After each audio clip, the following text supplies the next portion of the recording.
já que a gente já falou bastante de commodities agrícolas, mas aproveitando o petróleo, que é muito essencial no mundo, o cenário que a gente tem hoje parece exatamente o oposto que a gente tinha lá em, acho que foi junho de 2020, quando, inclusive, o contrato futuro, o próximo contrato, o primeiro vencimento, negociou com quase $40 negativo, porque naquele momento ninguém queria petróleo, os caras estavam pagando, cara, recebe o barril, guarda aí, porque eu te pago para receber o barril.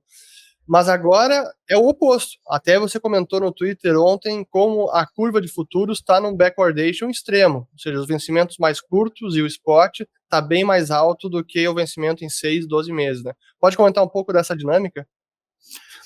Lá em abril de 2020, acho que foi dia 21 ou 22 de abril de 2020, em torno de 10 mil contratos futuros, eles vieram a preços negativos a menos 40, porque estavam vindo para entrega física e Cushing, lá em Oklahoma, estava abarrotado de petróleo, não tinha como ir para entrega física.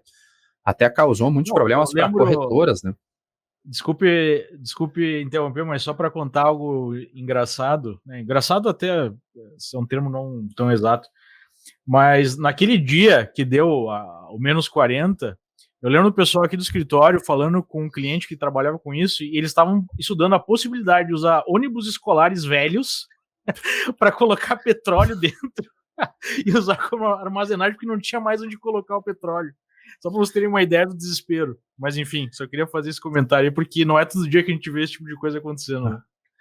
Até as taxas de navios tanker, eles triplicaram naquele dia, mas o estoque, o floating, que estava armazenado flutuante, estava abarrotado, não existia como armazenar mesmo, era zero o armazenamento, e aí veio para preços negativos.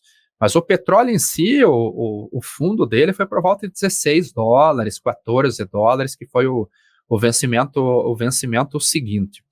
E naquele momento, realmente, o balanço de oferta e demanda, até pela dinâmica que a pandemia ela acabou se mostrando, ele trouxe uma oferta muito maior do que a demanda, e aí realmente o preço à vista ele acaba derretendo, e aconteceu aquilo que aconteceu. O problema é que esse fato, com essa queda do petróleo, ele quebrou a cadeia de produção do petróleo. Muitas empresas saíram do jogo, realmente não quiseram produzir. Umas encerraram poços, desmontaram sondas rigs, desativaram plataformas, até FPSOs, que são plataformas flutuantes, foram desativadas, e eles aguardavam daí os preços voltarem a determinado patamar para retomar essa produção. Mas conforme o preço foi subindo, o rally ele foi se mostrando e a economia foi retomando, essas empresas, e aí a opinião pessoal, acredito que eles viram uma boa oportunidade de recompor margens que elas perderam, porque até a Shell, nesse período, ela suspendeu o pagamento de dividendos, algo que ela não fazia desde a Segunda Guerra Mundial.